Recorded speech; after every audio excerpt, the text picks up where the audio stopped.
discuss the drawbacks of delta modulation, and we can see how the adaptive delta modulation overcomes the drawbacks of linear delta modulation.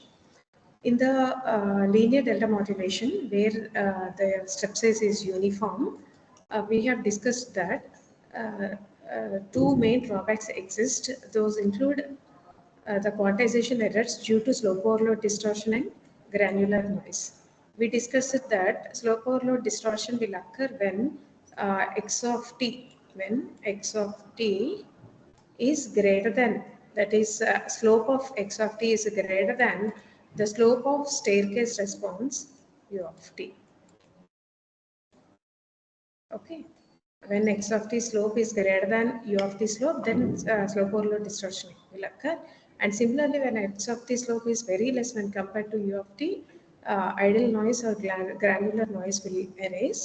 So in order to overcome those two drawbacks, step size is made adaptive due to variations in the magnitude of input signal. For example, if we have the slope of x of t is very high, that is for steep amplitude variations of x of t, adaptive delta modulation will increase the step size. And similarly, for minute variations of x of t, ADM will decrease the step size. Like that, adaptive delta modulation will change the step size based on the amplitude variations of x of t. So this kind of delta modulation where the step size is variable is called as adaptive delta modulation.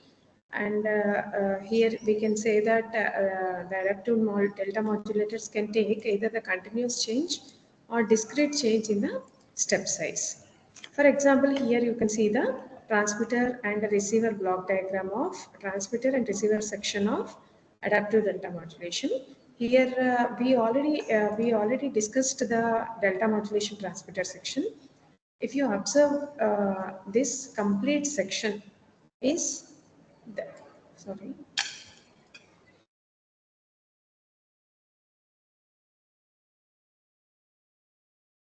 Here you can see that this section is completely the DM transmitter section, except that here we have added logic for step size control.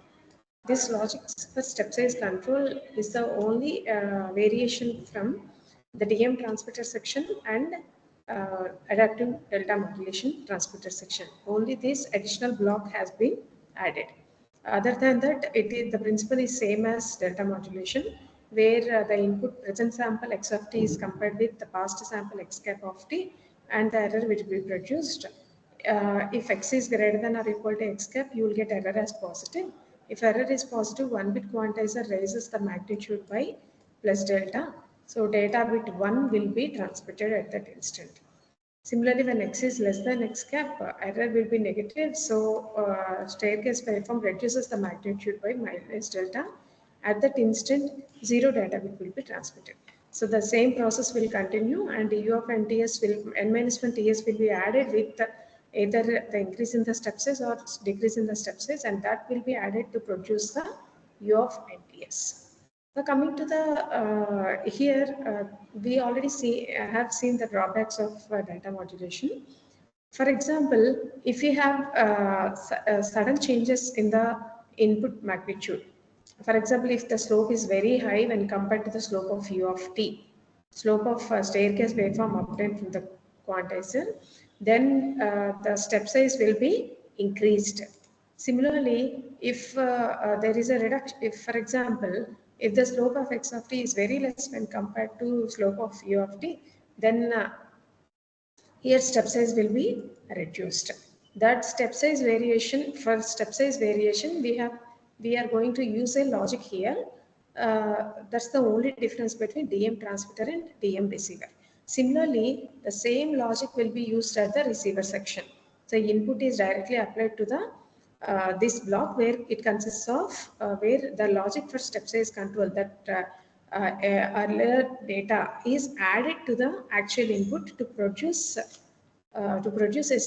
variations in the corresponding magnitude, and that variations will be converted into staircase response, which is smoothed by the low pass filter.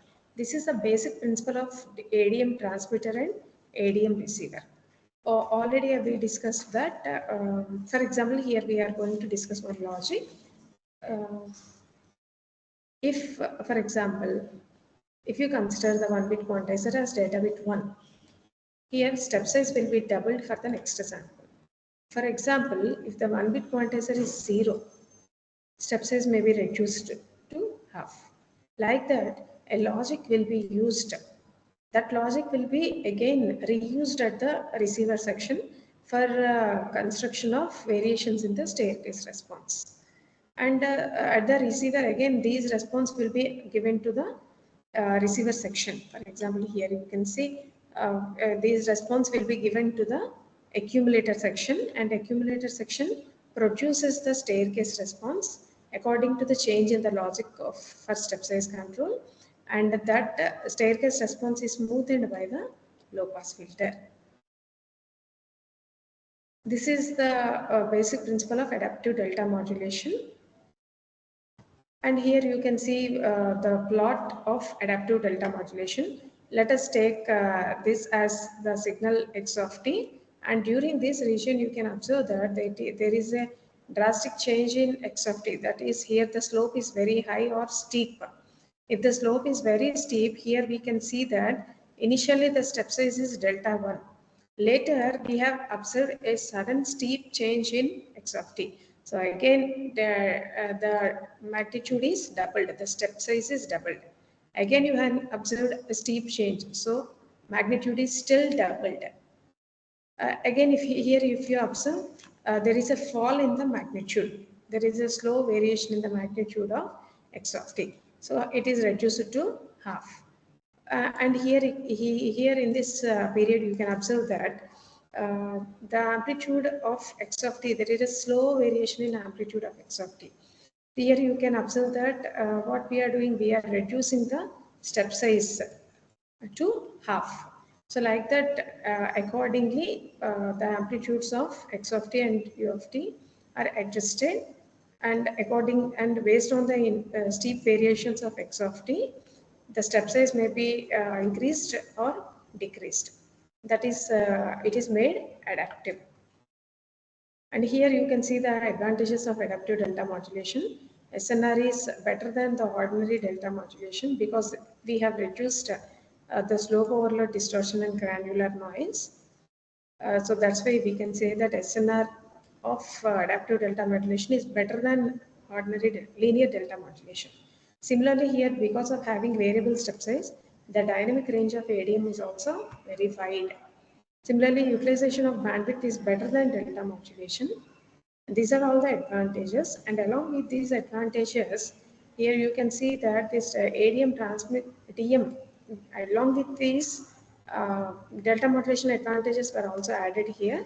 Because it transmits only 1 bit per sample, we can say that it is a bandwidth efficient system, and it is also simple in terms of building the transmitter and receiver sections. In this module, we have concluded the adaptive delta modulation and the basic advantages of adaptive delta modulation, and also we concluded with the advantage concluded with the ADM transmitter and receiver sections. In the next module, we can compare the all the pulse digital modulation techniques. Thank you for listening.